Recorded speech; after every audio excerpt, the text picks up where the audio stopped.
संधि सावे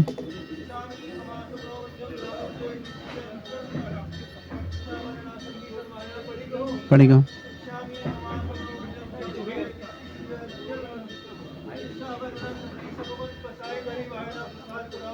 नमो अरिहंताणं नमो सिद्धाणं नमो आयर्याणं नमो उवज्झायाणं नमो लोये सौसाहुनं ऐसो पंच नमकारो सव पावपनाशनो मंगलानं च सव्येसिं परमं हवै मंगलम परमं हवै मंगलम परमं हवै मंगलम।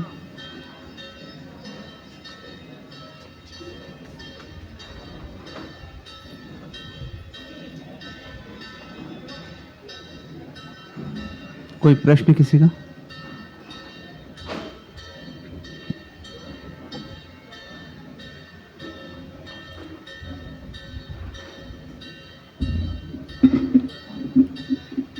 संसार में दो जाति की वस्तुएं हैं। कौन कौन सी? एक जीव और एक अजीव, एक आत्मा और एक जड़, है ना। अजीव को हम बोलते हैं, जड़ बोलते हैं, और जीव को चेतन बोलते हैं। तो चेतन और जड़ वस्तु, या आत्मा और अनात्मा, या जीव और अजीव। अजीव में मुख्यतः हम लेते हैं पुद्गल की। ऐसे अजीव में 5 पदार्थ होते हैं। वो पुद्गल, धर्मास्तिकाय, अधर्मास्तिकाय, आकाश और काल। इस प्रकार से 5 जाति के पदार्थ अजीव होते हैं और एक जाति का पदार्थ जीव होता है। अब कल अपन ने बताया था, जानने का प्रयत्न किया था कि एक पुद्गल जो होते हैं और दूसरे जीव होते हैं। तो जीव 2 तरीके से रह सकता है। एक अकेला जीव रह सकता है, सिर्फ जीव रह सकता है, और दूसरा जो है जीव पुद्गल के साथ में रहता है, मिक्स होकर रहता है। अब जो अकेला रहता है तो हम पहचान सकते हैं कोई चीज को। जैसे पुद्गल अकेला है तो हम पहचान सकते हैं पुद्गल है। फिर पुद्गल भी जो है वो अकेला पुद्गल परमाणु नहीं रहता है।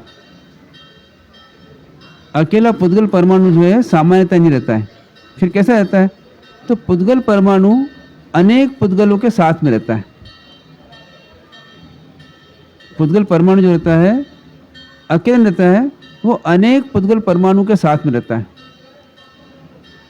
उसको हम क्या बोलते हैं? तो पुद्गलों का पिंड बोलते हैं, या स्कंद बोलते हैं।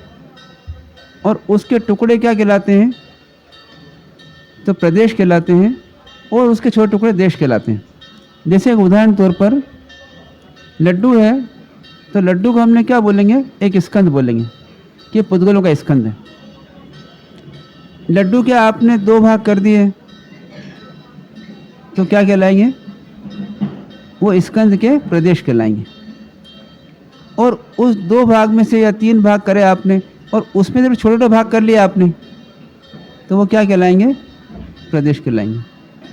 और सबसे सूक्ष्म पार्ट अगर होगा तो उसे परमाणु क्या बोलेंगे अपन? पुद्गल का परमाणु। इस प्रकार से पुद्गल भी जो है अकेला परमाणु रहता है, वो ग्रुप में रहता है। अब ग्रुप में होने के कारण से अनेक प्रकार के पिंड के रूप में दिखता है। जैसे नदी है, पहाड़ है, पत्थर है, पाषाण है, हवा है, पानी है ना। ये सब चीज़ें क्या चीज़ें? ये पुद्गलों से रचित रचनाएं हैं। जैसे उदाहरण तौर पे लेते हैं अपन कि कोई मकान बनता है, तो मकान काय से बनता है? तो अपन सिंपल बोलते हैं भैया सीमेंट है, रेती है, बड़ी रेती है, बालू रेती है ना, ईंट है, इन सब से मकान बनता है। लकड़ी है, लोहा है, इनसे मकान बनता है। अब बहुत सारे मकान देखने को मिलते हैं अपने को, पर आप देखेंगे सब मकान अलग डिजाइन मिलते हैं। सबका मूल पदार्थ जो है वो तो एक ही रहता है।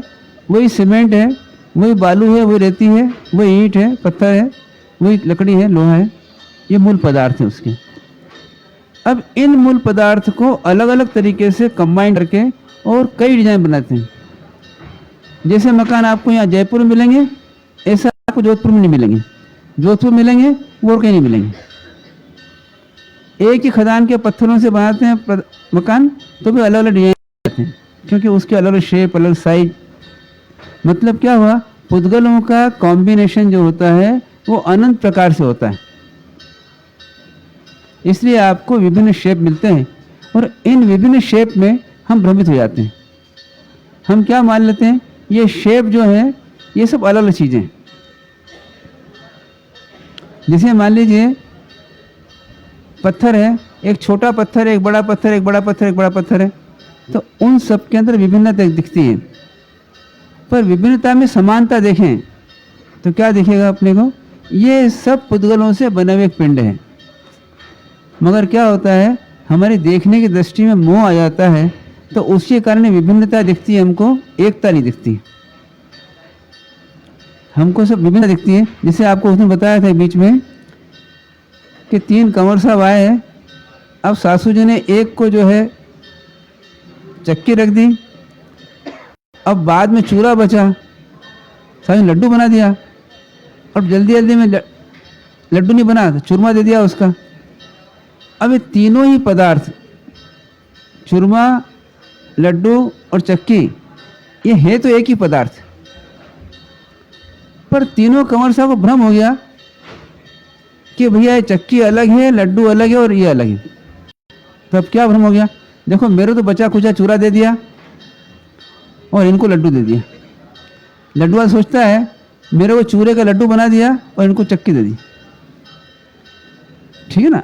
अब देखिए भेद दृष्टि देखेंगे तो हम बहुत सारे भेद दिखेंगे, और उसके अंदर हमारे भाव जो है हमेशा राग द्वेष में चलेंगे। तो देखने का दृष्टिकोण कैसा हो, उस भेद में भी हम अभेद देख लें, एक समान देख लें, तो क्या होगा, हमारे को उनके प्रति राग द्वेष नहीं आएगा, मोह नहीं आएगा, कर्म बंधन नहीं होगा। तो वस्तु में अनेक पुद्गलों से बनने के बाद में भी वस्तु काय से बनी है, तो पुद्गलों के पिंड है ऐसा बोल सकते हैं अपन, या पुद्गलों के स्कंद है, जैसी बात ये। पर इस दृष्टि को डेवलप करने के लिए आपको बहुत प्रैक्टिस करना पड़ेगी। सुन, जैसे सोना है और लोहा है, तो यदि मान लीजिए यहाँ पर लोहे की चेन भी पड़ी और सोने की चेन पड़ी है, तो साधु कौन सी चेन उठाएगा, हैं? कोई नहीं उठाएगा। क्यों नहीं उठाएगा, हैं? क्या? हाँ, तो और आप कौन सी उठाएंगे? सोने उठा लेंगे। तो कारण क्या है, देखो अब कारण कुछ नहीं है, आपका देखने का नजरिया, देखने का दृष्टिकोण, देखने का विजन अलग अलग है। हम मानते हैं कि भैया उस कोई कीमती नहीं है, वो जड़ पदार्थ है, पुद्गल पदार्थ है, उसकी कोई कीमत नहीं है। और आप मानते हैं कि भैया सोना कीमती है और लोहा खराब है, तो लोहे की वैल्यू नहीं करी, सोने की वैल्यू करी। ठीक है ना। तो ये क्यों हुआ, क्योंकि आपने उसमें विभिन्नता देखी।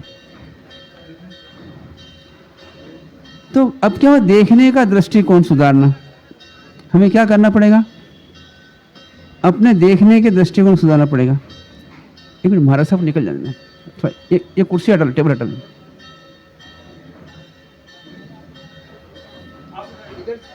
हाँ। पता है से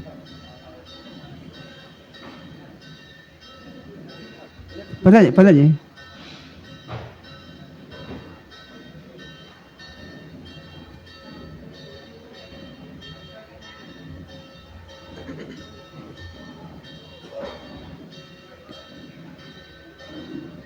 देखिए तत्व ज्ञान का मूल उद्देश्य क्या है कि आपके देखने के दृष्टिकोण को सुधारना। किसी वस्तु को आप देखते हैं तो कैसे देखें, दिखती सबको समान है, पर उस समानता में हम किस तरीके से देखें कि हमारे भाव नहीं बिगड़े। समझिए बात आपको। इसके लिए पूरा तत्व ज्ञान है।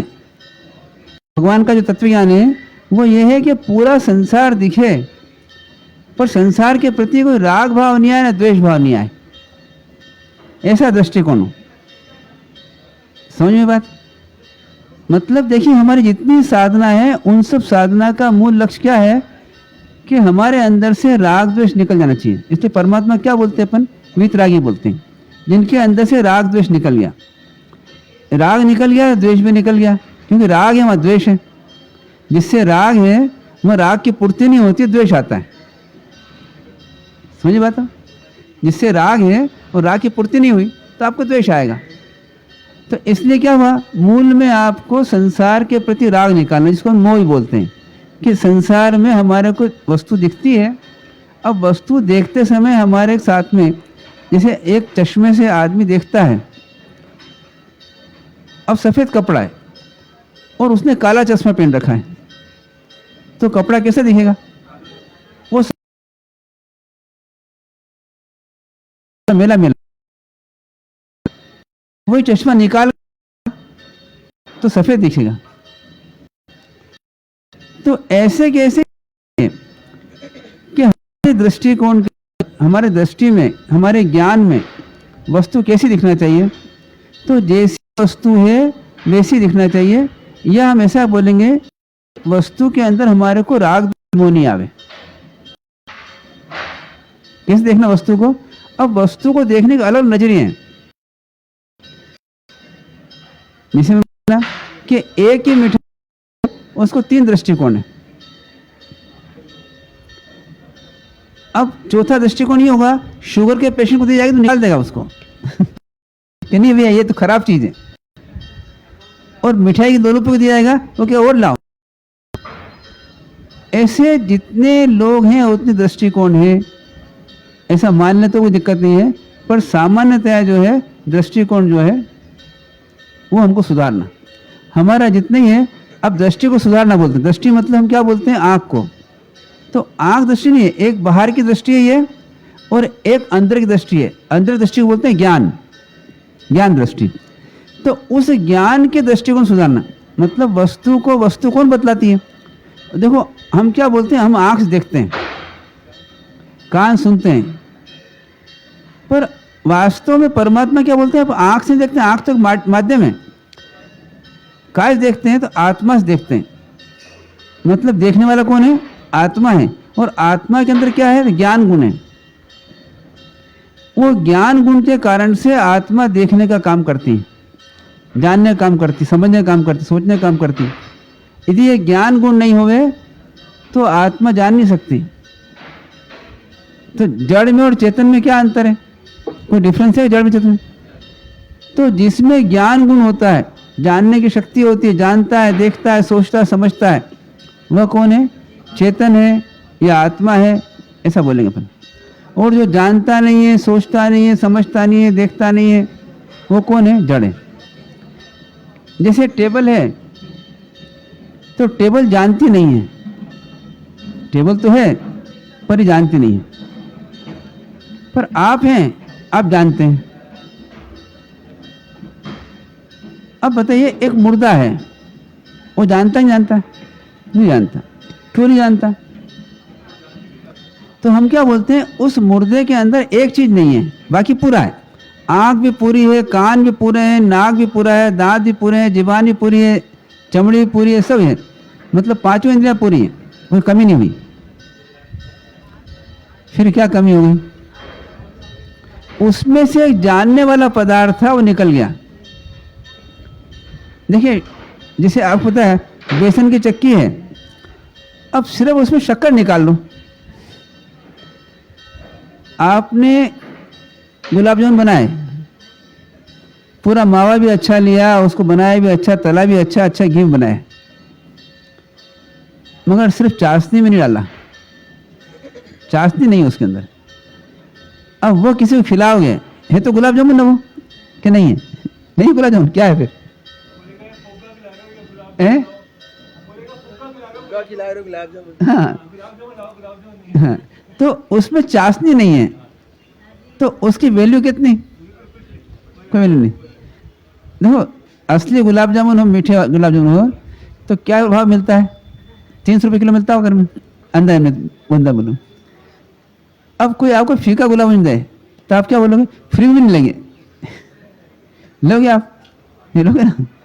तो ऐसे के ऐसे ही जो है, ये शरीर के साथ में जब आत्मा रहती है तो वैल्यू किसकी है?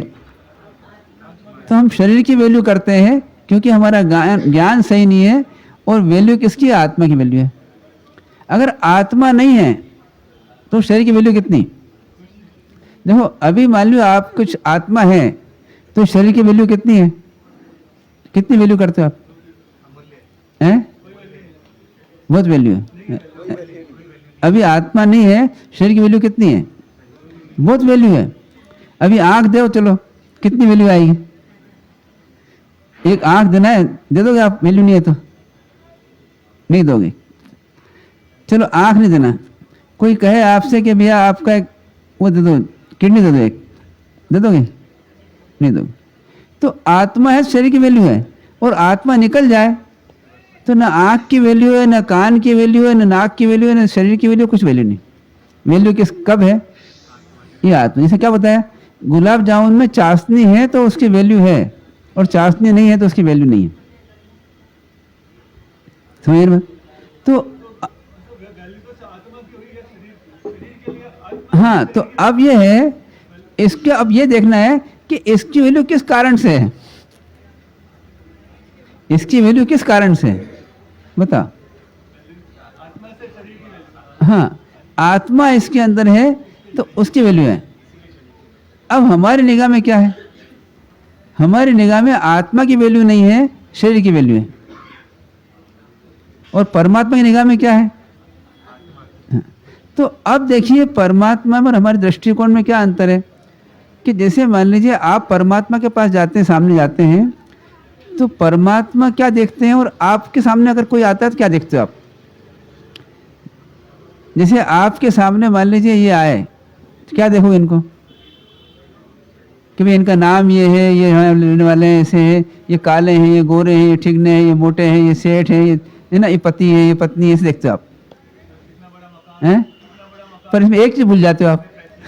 एक चीज भूल जाते हो। क्या चीज भूल जाते हो? हैं? आत्मा भूल जाते हैं। तो ये क्या गड़बड़ हो गई आपकी? आपके चश्मे का नंबर जो है ना गड़बड़ हो गया। या काला चश्मा पहन लिया तो उसमें आत्मा नहीं दिखती। अब दो चीजें साथ साथ हो गए तो हमारा ज्ञान इतना पेनी हो जाए, इतना गहरा हो जाए हमारा ज्ञान, कि उसमें से हम दो चीजों को अलग अलग कर दें। इसको बोलते हैं भेद ज्ञान। क्या बोलते हैं? भेद ज्ञान।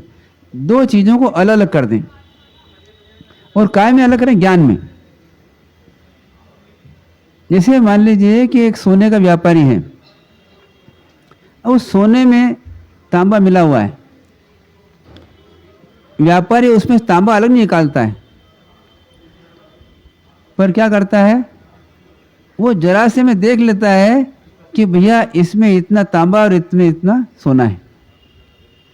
आप बेचने जाता है कोई आपके यहाँ पे दुकान पर, तो आप पहचान जाते हैं कि भैया इतना तांबा और इतना सोना है इसमें। सोने की वैल्यू है और तांबे की वैल्यू नहीं है। भले ही तांबा सोने के साथ रह रहा है, समझना, तांबा सोने के साथ रह रहा है। आदमी पहनता है तो तांबे को पहनता है, सोने के साथ पहनता है ना, जिंदगी भर पहनता है, पर वैल्यू नहीं है उस तांबे की, कीमत नहीं है। ऐसे ही आत्मा जो है इस शरीर को ढोती है जिंदगी भर, 60, 70, 80 किलो के वजन को ढोती है। अभी घर से आया तो इतना वजन उठा के लेके आया, लगता नहीं है आपको कि वजन ढो रहा हूं, ठीक है ना, पर उसके बावजूद भी वैल्यू किसकी है? तो ज्ञानी लोग जो है आत्मा की वैल्यू करते हैं, और अज्ञानी किसकी वैल्यू करता है? शरीर की वैल्यू करता है। तो जब तक जो आदमी शरीर की वैल्यू करता है वो क्या कहलाता है? अज्ञानी कहलाता है। और जब वो आदमी को पहचान में आ जाता है कि भैया इस शरीर से भिन्न मैं आत्मा हूं, तो क्या करता है? उसकी वैल्यू आत्मा की बढ़ा देता है, आत्मा वैल्यू करता है। अभी आप लोग किसकी वैल्यू करते हो बताओ? शरीर की वैल्यू है, आत्मा की वैल्यू है? सुबह से लेकर के और वापस दूसरे दिन सुबह तक, मतलब 24 घंटे सुबह तक, और 7 बार और 12 महीने, है ना? क्या किसकी वैल्यू करते हो? आप शरीर को ही मैं मानते हो, शरीर को भी मानते हो ये मैं हूं, और इस शरीर की आप वैल्यू करते हो। और सिर्फ रोते कब हो? जब शरीर में से निकल जाती है तो कहते हैं भैया वो चला गया, हमारा चला गया। ये देखा ना अपन साध्वी जी का। अच्छा बताओ, साध्वी जी इसके पहले इतने रहे तो कितना लाभ लिया आपने, है ना? इतने साल रहे साध्वी जी बनकर के, कितना लाभ लिया? मतलब बहुत कम। दुकान का लाभ कितना लिया? 2 चीजें, दुकान है, घर है, और साधु साध्वी। अगर साधु साध्वी आते भी चौमासे में तो आप कितना लाभ लेते हैं? 1 घंटे के लिए आए थे सुनने के लिए, और उसमें भी आधा दिमाग तो कहीं और चला जाता है, ठीक है ना? तो थोड़े दिमाग सुनते हैं और फिर रास्ते जाते जाते भूल जाते हैं उसको। तो वैल्यू किसकी हुई? ऊपरी ऊपरी चीजों की हुई। 4 में निकल जाने के बाद में आप बोलते हैं चौमासा अच्छा हुआ, प्रवचन अच्छे हुए, सब कुछ अच्छे हुए। भैया तुमने क्या जाना उसके अंदर? तो कारण क्या है कि हमारा महत्व जो है वो किसके ऊपर जा रहा है? वो शरीर के ऊपर या बाहरी पदार्थों के ऊपर जा रहा है। इसलिए हमको पहचानना है कि बाहरी पदार्थ क्या हैं और मैं कौन हूं। तो जब 2 चीजें मिली रहती है, एक जड़ पदार्थ और एक चेतन पदार्थ, और अनादिकाल से संयोग चला रहा है, तो इसके अंदर हम भूल जाते हैं। इसके लिए हमको क्या करना पड़ेगा? गहराई से जीव को भी जानना और अजीव को भी जानना, और फिर दोनों को भेद कर देना। 2 चीज भेद करना। तांबे का परख कौन कर सकता है? सोने के अंदर। जो तांबे को भी जानता है और सोने को भी जानता है कि ये सोने के गुण हैं और तांबे के गुण हैं। सोना पीला रहता है और तांबा लाल रहता है। तांबे पे एसिड लगाते हैं तो हरा हो जाता है, और सोने का एसिड लगाए तो कोई असर नहीं होता है। जो ये जानता है वो क्या करता है? बराबर पहचान लेता है। और जो नहीं जानता वो क्या करता है? पहचान नहीं पाता है। तो हमको ये भगवान का साइंस, भगवान का विज्ञान किस लिए समझना? कि हम सही सही को सही जान लें, जो सही चीज है उसको उससे जान लें, और भ्रम को निकाल दें। तो क्या करना पड़ेगा हमको? कि 2 चीजों को जानना है, एक पुद्गल और एक जीव। जीव की क्या पहचान है? जिसमें चेतना होती है, मतलब ज्ञान होता है ना? दर्शन होता है, सुख होता है, वीर्य होता है, शांति होती है, आनंद होता है। वो सब किसमें है? आत्मा में। और जड़ पदार्थ में क्या है? रूप है, रस है, गंध है, स्पर्श है, किंतु चेतना नहीं है, ज्ञान नहीं है, सुख नहीं है, शांति नहीं है, ये नहीं है। ठीक है, एग्री इस बात पे? पहचान सकते हैं आप लोग कि नहीं पहचान सकते हैं? पहचान सकते हैं। तो इसको पहचानने का प्रयत्न करना अपने को। जहां जहां देखे ना वह भेद करना कि भैया देखो ये जीव और जड़ है। अब सामान्यतया जो है हम क्या मानते हैं, हमारा ज्ञान क्या मानता है कि जो शरीर के साथ में जीव है उसको हम जीव कह देते हैं, और जो शरीर से अलग है उसको हम बोलते हैं अजीव, पुद्गल। जैसे अब क्या होता है, एक कुत्ता आ जाए, आप क्या बोलेंगे? ये जीव है। देखो, एक 2 ज्ञान है, एक प्राथमिक भूमिका ज्ञान और एक उच्च भूमिका ज्ञान। तो प्राथमिक भूमिका के अंदर हम क्या करते हैं? तो कुत्ता है वो क्या है? जीव है। सांप क्या है? जीव है। मुर्गा क्या है? जीव है। अंडा क्या है? जीव है। इडली क्या है? जीव है। मक्खी क्या है? जीव है ना? इसको हम जीव कहते हैं। फिर लकड़ी क्या है? अजीव है, पुद्गल है, अजीव पदार्थ है। लोहा क्या है? अजीव है। ठीक है, इस प्रकार से हम उसको भेद करते हैं। फिर कुछ मिक्स पदार्थ हैं शरीर के साथ में, तो उनको हम जीव कहते हैं। अब ये जीव कितने प्रकार के होते हैं, तो कल अपने थोड़ी चर्चा कर दी शॉर्ट में कि देखो ये जीव जो है दो प्रकार के होते हैं, एक संसारी और एक मुक्त। एक संसारी जीव और दूसरा मुक्त जीव। मुक्त जीव मतलब सिद्ध परमात्मा। मुक्त जीव मतलब क्या हुआ, जो शरीर से अलग रहते हैं। और संसारी जीव किसके साथ रहते हैं, शरीर के साथ रहते हैं। फिर मुक्त जीव कैसे रहते हैं, तो कर्म से भी अलग रहते हैं, शरीर से भी अलग रहते हैं और कर्म से भी अलग रहते हैं। फिर और अपन आएंगे, मुक्त जीव कैसे होते हैं, तो राग द्वेष से भी अलग रहते हैं। मतलब क्या हुआ, प्योर शुद्ध आत्मा, उसको क्या बोलते हैं, मुक्त जीव। और जो अशुद्ध आत्मा है, जिसके अंदर कोई मिलावट है, उसको क्या बोलते हैं, अशुद्ध जीव। तो संसारी जीव कैसे हैं, अशुद्ध जीव है, ठीक है ना। अब इस पे कैसे पहचानते हैं, इसका एक उदाहरण लेते हैं अपन। देखो आप जो है, एक श्रीफल होता है, देखा श्रीफल, ठीक है ना, बहुत काम लेते हैं अपन, और हर शुभ काम में काम लेते हैं। क्यों लेते हैं शुभ काम में काम, तो उसको अच्छा फल माना गया। क्यों फल माना अच्छा, कि ये फल ऐसा है जिसकी गहरा चिंतन करें तो इसको आपके आत्मा का बोध हो सकता है इससे,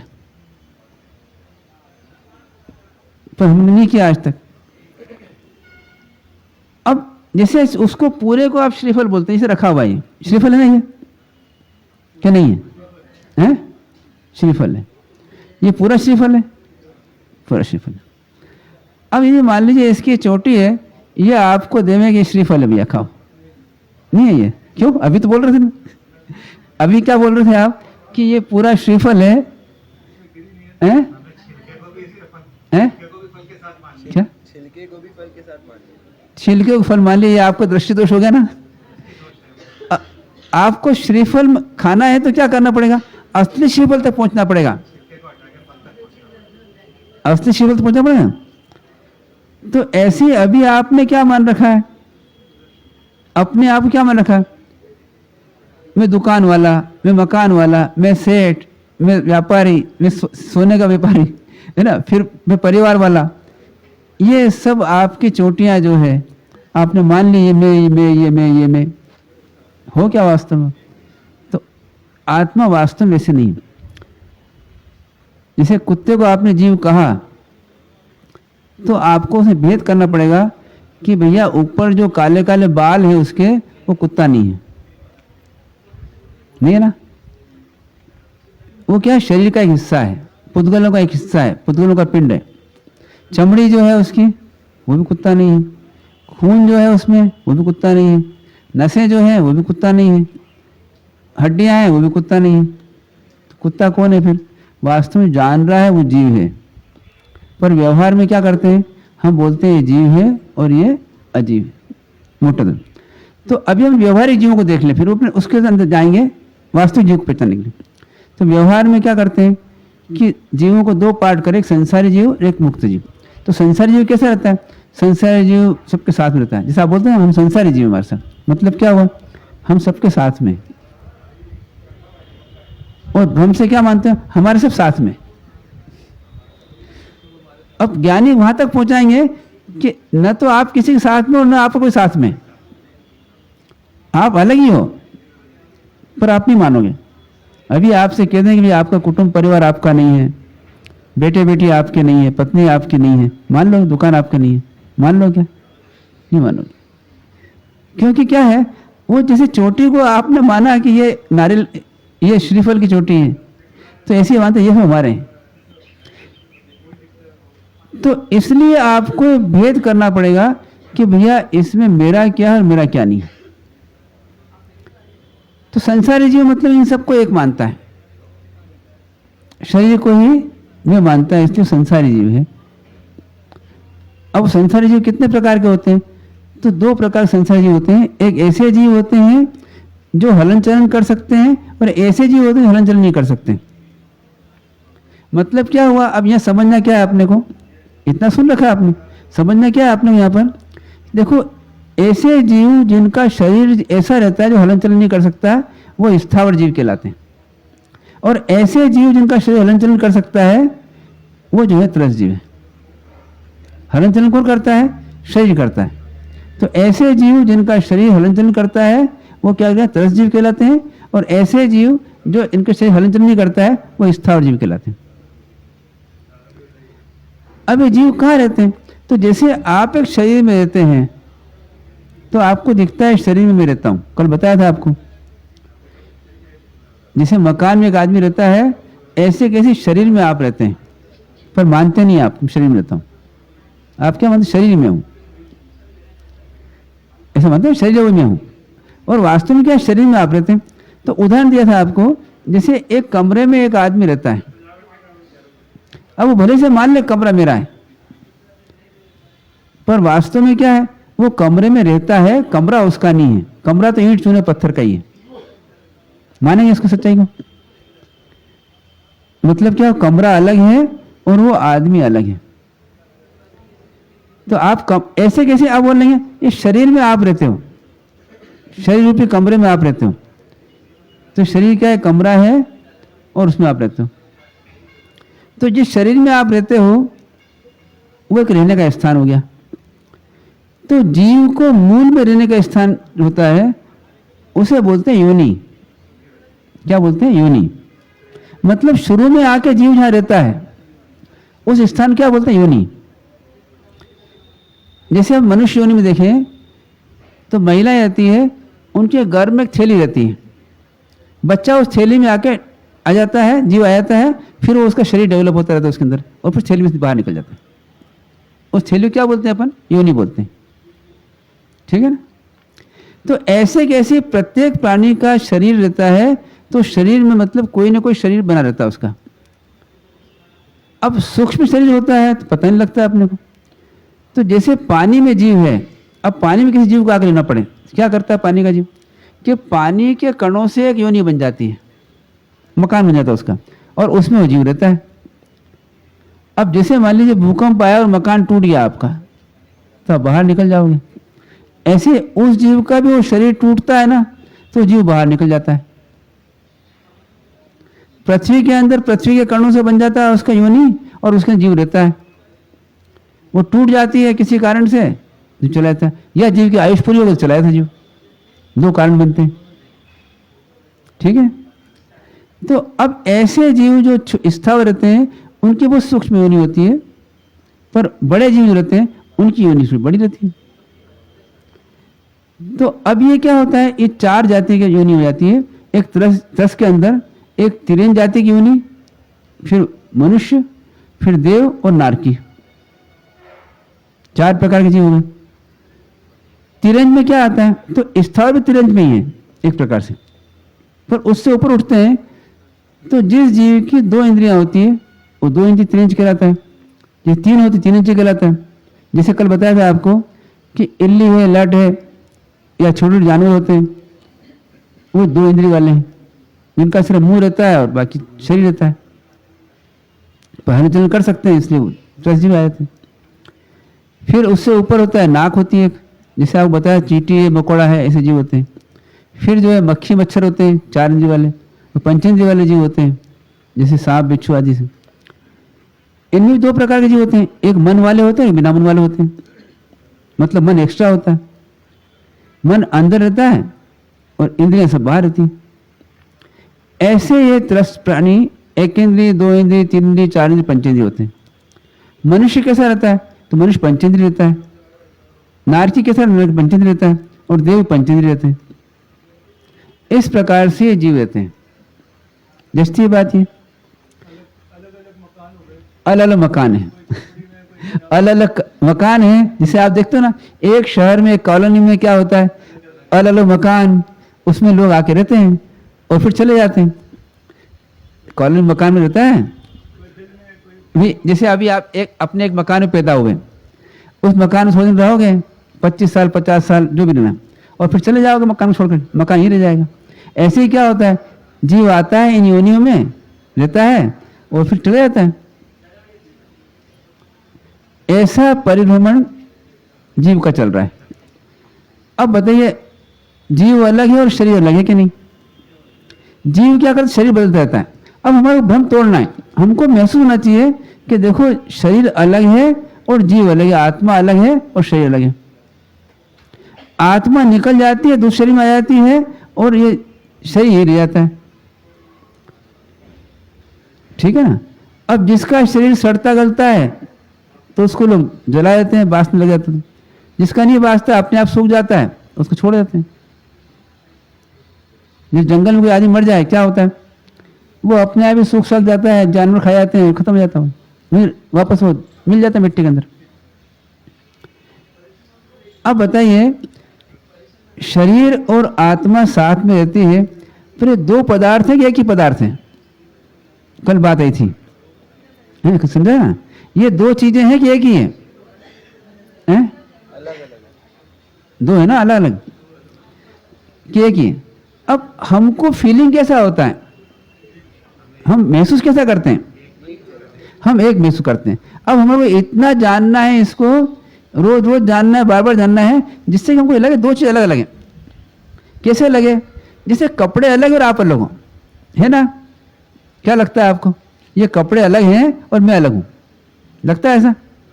नहीं लगता है? पक्का सबको लगता है कपड़े अलग हैं और मैं अलग हूं? कपड़े बदल जाते हैं, मैं नहीं बदलता। मैं नहीं बदलता, है ना? ऐसा लगता है ना आपको?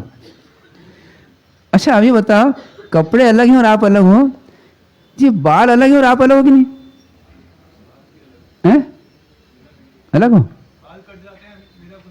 हाँ बाल अलग है ना? इतना विश्वास हो गया आपको? पर इनको नहीं लगता है, इनको लगता है हमारे वही बाल हैं। आप लोग जो पैदा हुए थे तब जो बाल थे आपके सिर के ऊपर, वही बाल हैं कि बदल गए? हैं? बदल गए। कहाँ बदल गए? वही कोई दिखते ना? जितने लंबे बाल आपके 10 साल पहले थे उतने लंबे बाल अभी भी हैं। क्या लगता है आपको? बदल गए बाल नहीं बदले? हैं? अब क्या होता है, कुछ चीजें रेगुलर होती रहती है तो हमको भ्रम टूटता नहीं हमारा। बहुत बड़ा भ्रम है, भ्रम को तोड़ना है अपने, तो बराबर समझना गहराई से। तो जो रेगुलर होती रहती है ना, अब इसमें क्या होता है, ये बाल जो है ना कुछ आते हैं और कुछ खिरते हैं। इन लोगों के कुछ नए बाल आते हैं और कुछ पुराने बाल खिरते हैं और बदल जाते हैं। पर इनको क्या लगता है हमारे बाल वैसे वैसे हैं। किसी की चोटी मान लीजिए 1.5 फीट लंबी है, तो 10 साल पहले 1.5 फीट लंबी थी, अभी 10 साल लंबी है, तो वो क्या मानते हैं वो कोई बाल चल रहे हैं हमारे। चलते हैं कोई बाल? नहीं चलते, बदल जाते पूरे पूरे। तो अब बाल आपके अलग हैं, काय से बने हो बाल? चेतन की जड़ है। हैं? जो अंदर शरीर मरता है, जो रोज शरीर मरता है अंदर, हाँ वो बाल और नाखून, हैं? वो साइंस के हिसाब से डेड सेल्स जो होते हैं, वो डेड सेल्स जो होते हैं डेली के, वो बताएंगे, अभी बताएंगे, वही बताते हैं उस पर। तो अब ये बताइए कि ये बाल जड़ है कि चेतन है? हैं? जड़ है कि चेतन है? अरे चेतन नहीं है ना ये। और चेतन क्या है कि जड़ के हैं? हैं? जड़ के ही है वो, जड़ है तो आप क्या मानते हो? तो आप कौन हो, चेतन हो जड़ हो? हैं? देखो भ्रम तोड़ते जाओ, बाल जो है वो चेतन है कि जड़ है? पक्का बताओ, क्या जड़ है कि चेतन है? बोलो जल्दी बोलो। हैं? जड़ ही है। ये तो लगा दिया ना, फिर गड़बड़ हो गई। जहाँ तो लगाया मतलब कुछ डाउट है आपको। हैं? जड़ है ना? और आप क्या मानते हो मेरे हैं? और कितना प्रेम करते हो बाल से? कभी आपसे कहते हैं कि चलो इस पोजीशन के अंदर सबको लोच कराना है, कितने लोग राजी हो जाएंगे? हैं? बताओ कितने लोग राजी हो जाएंगे? लोच की बात छोड़ो, कभी किसी से कहते हैं थोड़े से बाल निकालना है, खींचना है, तो जो जड़ मानता है वो खिंचवा लेता है। क्या लगता है आपको? हैं? शरीर की सुंदरता चली जाएगी। अच्छा जिसके बाल नहीं होते, जैसे मेरे बाल नहीं है, तो सुंदर हुए कुरूप में? बताओ क्या दिखता हूँ? खराब दिखता हूँ क्या? क्या अच्छा दिखता हूँ? हैं? बताओ कैसे दिखता हूँ? अच्छा दिखता हूँ ना? तो फिर सुंदरता बाल से है क्या? ये वो नया भ्रम आ गया कि मेरे बाल अच्छे तो मैं अच्छा, अब बाल उड़ गए दुखी हो जाओगे आप। मेरे बाल काले तो मैं अच्छा दिखता हूँ, और बाल सफेद हो गए दुखी हो जाते हैं। अरे बाल तो बाल हैं, सफेद हैं तो क्या, ना काले हैं तो क्या।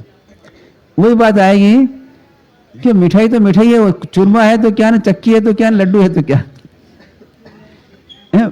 बाल छोटे हैं तो क्या, ना बड़े हैं तो क्या। अब जिस आदमी को ऐसा विश्वास हो जाए कि भैया इन बालों से मेरी शोभा नहीं है, तो बालों की चिंता छोड़ देगा। सही है गलत है? हैं? बार बार बाल सही करते हैं, शोभा मानते वो इसलिए कि आप मानते हो शोभा, पर आपकी अच्छा शोभा बाल से है क्या? बाल से शोभा है या आपकी आत्मा है तो शोभा है? अच्छा, एक मुर्दा है, उसके बाल बहुत सुंदर हैं, क्या करोगे? किसी की पत्नी है, उसके बाल बहुत सुंदर हैं, अब जलाना जलाना उसको, क्या करना है? जलाना पड़ेगा ना, बहुत सुंदर बाल हैं, चलो ठीक है काट के रख लो, अपने ऊपर लगा लो। आप कोई रखता है कि मेरी पत्नी के बाल हैं भैया बहुत सुंदर थे, तो रखता है कोई संभाल करके?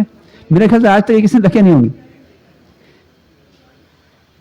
तो वैल्यू किसकी है ये समझना है अपने को, उसका बहुमान आना चाहिए वैल्यू है। अभी है ना उसकी बहुमान नहीं आ रहा अपने को। जैसे क्या होता है, दुकान पे छोटे बच्चों को बिठाओ ना, तो उसको दुकान की वैल्यू मालूम नहीं पड़ती। तो ऐसे कैसे आपको भी जो ना अपनी वैल्यू मालूम नहीं पड़ रही। तो ऐसे हमको देखना है कि जितने शरीर हैं वो शरीर सब अलग अलग हैं। जैसे जितनी बहनें बैठी हैं इन सबके कपड़े अलग अलग हैं, मगर मूल में जो है ये कपड़े से भिन्न है। ये कपड़े इनके नहीं है, कपड़े तो ऊपर से पहनाए गए हैं। बताओ, कपड़े ऊपर से पहने आपने कि पैदा हो जब लेके आए थे? ऊपर से पहने ना। तो ऐसे ही क्या है कि आत्मा और शरीर भी भिन्न है, पर ये महसूस नहीं होता है। और इसके कारण क्या होता है, एक आत्मा एक शरीर को छोड़ के निकलती है और दूसरे शरीर में जाती है, दूसरे तीसरे में जाती है, चौथे जाती है। कैसे जाती है? कपड़ा बदलते हैं, कपड़ा कपड़ा आप रोज बदलते हो 24 घंटे में। आत्मा को जो है कुछ सालों में बदलते हो, कुछ महीनों में बदलते हो शरीर को। किसी का शरीर 12 साल में बदल जाता है, किसी में 15 साल में बदल जाता है, किसी 100 साल में, किसी 200, 500, 800, 1000 ऐसे बदल जाता है। तो इस प्रकार का शरीर बदलता रहता है और आत्मा भी रहती है। अब ये हमको महसूस करना, पक्का करना कि देखो भैया मैं जो हूं ना, शरीर बदलता रहता हूं और मैं वही कभी रहता हूं।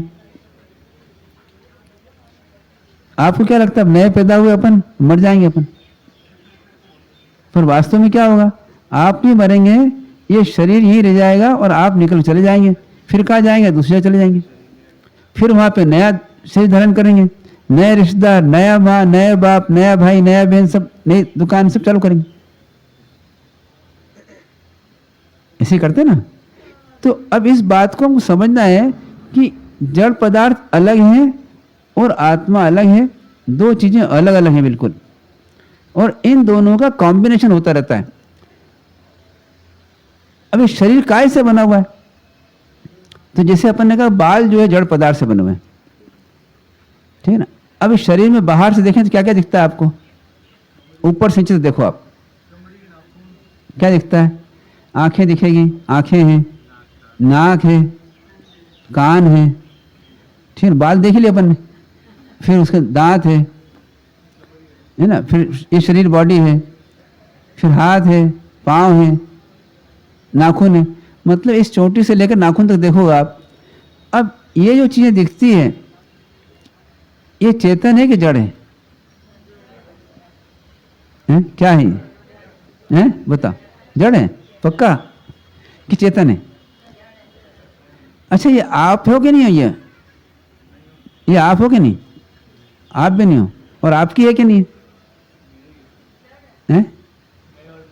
क्या ये मैं हूं, मेरी है, चमड़ी मेरी है।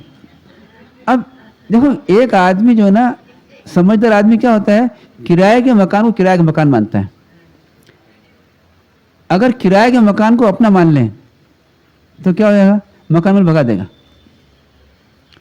अभी हम कह दें कि ये मकान हमारा ही है, तो आप क्या करें, हमारे साहब 4 महीने के लिए आए हो आप 4 महीने खाली करो इसको।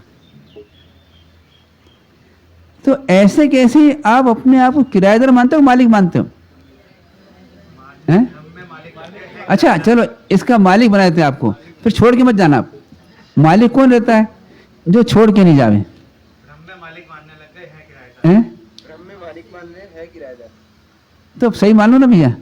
कोई सही करना है। हाँ सही कर लो कि आप इस मकान में किराए से कुछ समय के लिए रह रहे हो, किराया आपने पहले दे दिया, अब आपको किराया पूरा करना बस। जब किराया पूरा हो जाएगा उस दिन आपको निकाल देगा मालिक।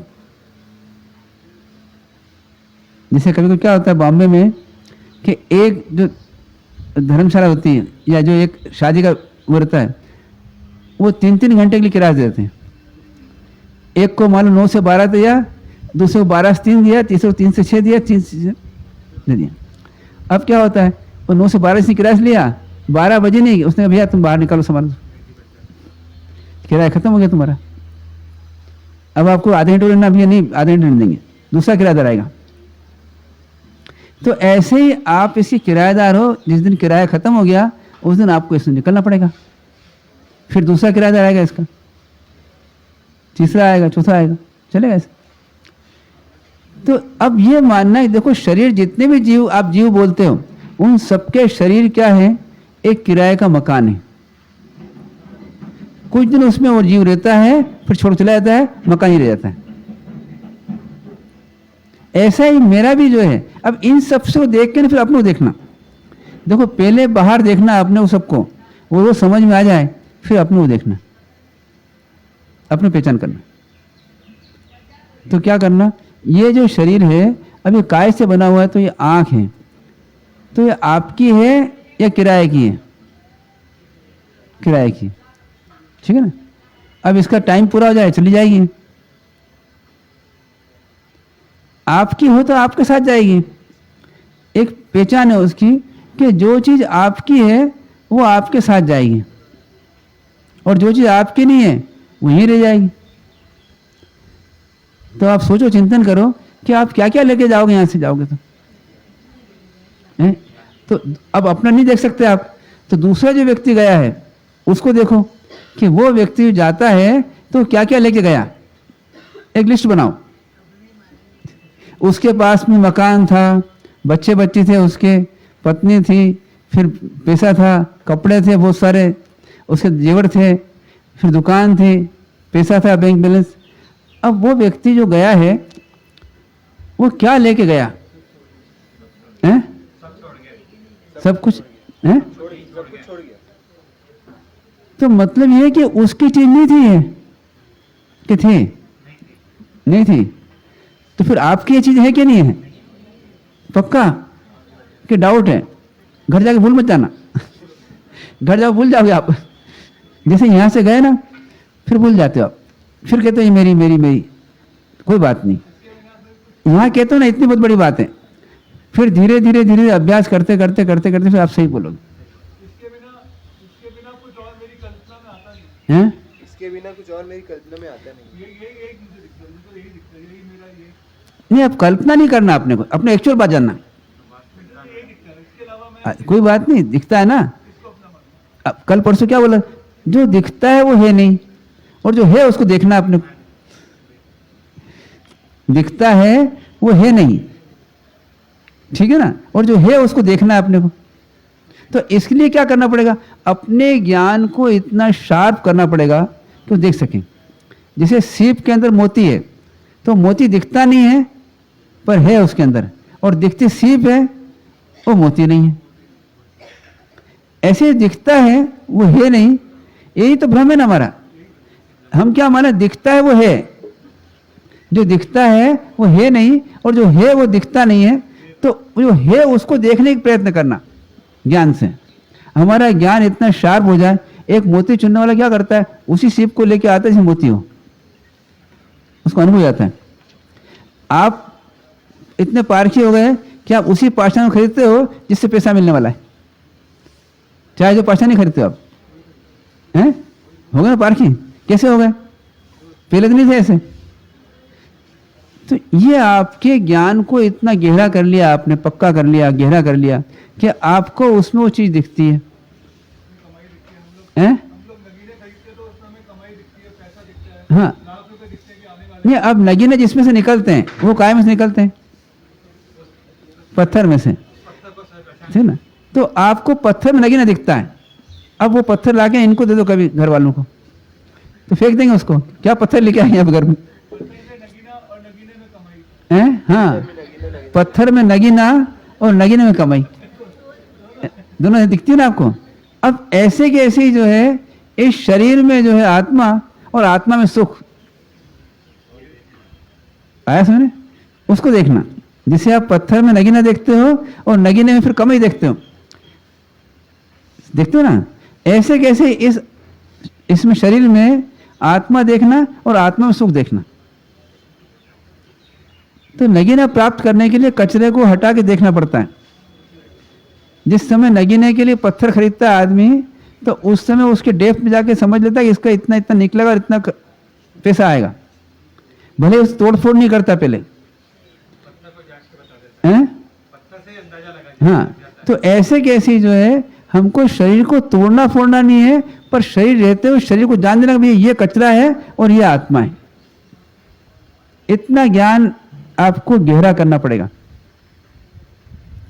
जस्ती बात ये, अब मेहनत तो करना पड़ेगी और बिल्कुल एकाग्र से मेहनत करना पड़ेगी। वो भ्रम निकाल दो, निकलेगी। आप उसको देखो, आप क्या है उसको छोड़ नहीं रहे हो, छोड़ने को पहचान भी नहीं आई हो। जब हम बता रहे हैं उसको देखो आप, तो कि ये क्या बता रहे हैं नई चीज, अपने को जस्ती उसको छोड़ दो। जैसे कभी कभी क्या होता है, कोई नया आदमी कुछ माल लेके आता है, तो आप क्या करते हो? बस उसी को देखते हो, बाकी चुप भूल जाते हो। तब वो चीज दिखती है आपको। अगर उसको नहीं देखोगे ना तो आपको वैल्यू मालूम पड़ेगी। तो ऐसे कैसे क्या बोलते हैं, परमात्मा जो बतला रहे हैं या उनके माध्यम से गुरु महाराज जो बता रहे हैं, हम उसको गहराई से देख लें कि भैया ये चीज नहीं है। एक निर्णय कर लें अपन, जैसे आज आप निर्णय किया कि बाल मेरे नहीं है और बाल से मेरी शोभा नहीं है, तो बाल रहे तो क्या और नहीं रहे तो क्या है? बाल मेरे नहीं है और बाल से शोभा नहीं है मेरी, तो क्या बाल रहे तो क्या, नहीं रहे तो क्या? इसलिए साधु महाराज क्या करते हैं, उस बाल को निकाल फेंक देते हैं। नहीं रहे तो समय और बचेगा। बाल नहीं रहे तो समय और बचेगा।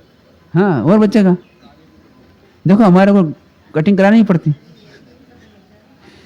है ना, साल 6 महीने में उखाड़ फेंक देते हैं बस। तो इतना गहराई से हमको ऐसा भेद ज्ञान बार बार बार बार बार बार चलेगा, करना पड़ेगा, डरना नहीं है। देखो अपने को क्या करना है, उस पत्थर में से नगीना देखना है और नगीना प्रॉफिट देखना है, तो मेहनत करना पड़ेगी। अब बताओ, एक आदमी पत्थर में से नगीना निकालने कितनी मेहनत करता है? करता है मेहनत। और फिर उसको बेचने कितनी मेहनत करता है जब प्रॉफिट आता है? तो उससे कई गुना महंगा नगीना है, तो कितनी मेहनत करना पड़ेगी? बहुत मेहनत करना पड़ेगी। तो अब क्या पॉइंट पे आए अपन, देखो संसार में 2 प्रकार की चीजें हैं, संसारी जीव और मुक्त जीव। अब हम संसार में, तो संसारी जीव में से आत्मा को देखना है, मुक्त जीव दिखते नहीं अपने को। संसारी जीव जो है हमको अनेक प्रकार के शरीर में पाए जाते हैं। कोई तोता दिखेगा, कोई मैना दिखेगा, कोई कौवा दिखेगा, कोई कुत्ता दिखेगा, गाय दिखेगी। अब इन सब के अंदर हमको आत्मा दिखना चाहिए, और इन सब की आत्मा को देख करके फिर अपने अंदर आत्मा दिखना चाहिए अपने को। समझ में बात है? इतनी मेहनत करना पड़ेगी अपने को।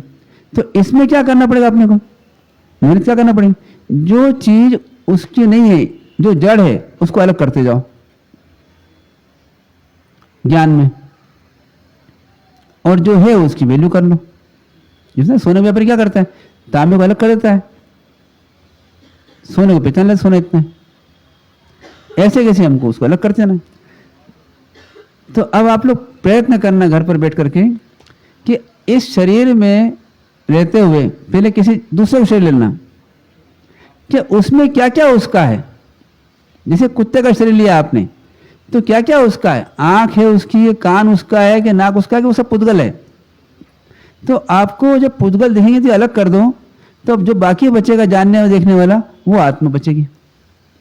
और उससे फिर अपने को आ जाओ कि अपने अंदर भी जो ऐसा भेद करते जाओ कि ये भी मेरा नहीं है, ये भी मेरा नहीं है, मेरा नहीं है, तो मेरा क्या है, तो जानने देखने सोचने समझने वाला वो मैं हूँ। बाकी ये सब मैं नहीं हूँ और मेरा नहीं है, मैं भी नहीं हूँ और मेरा भी नहीं है। ऐसा हमको जिस दिन हो जाता है उस दिन कहते हैं हमको आत्मा की अनुभूति हो गई। इसको महसूस करना, फीलिंग करना। तो क्या हुआ, अपने क्या जाना, अब जड़ और चेतन पदार्थों में से हमको अचेतन अलग कर देना और जीव को पकड़ना, फिर जीव में से अपने जीव को पकड़ना। समझिए बात। अब पहले क्या करना, सब जड़ चेतन पदार्थ में से जड़ को अलग कर देना, फिर उन जड़ में से बाकी भाई चेतन, उन चेतन में से भी अपने अलग कर लेना। ठीक है ना।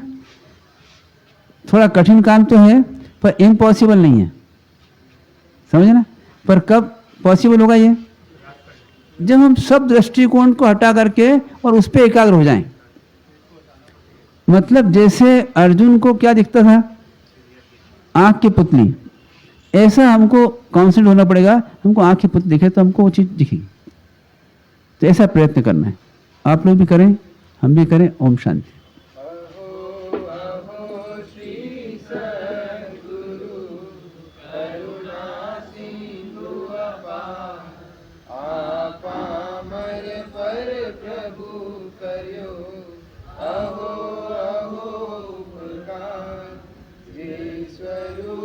समझा बिना पायो दुख समझाव्यो ते पद नमो श्री सद्गुरु भगवान परम पुरुष प्रभु सद्गुरु परम ज्ञान सुख धाम जिन्हने आप्यो भानी एहने सदा प्रणाम देह छता देहनी दशा मरते देहाती ते ज्ञानी नाचर मम ओ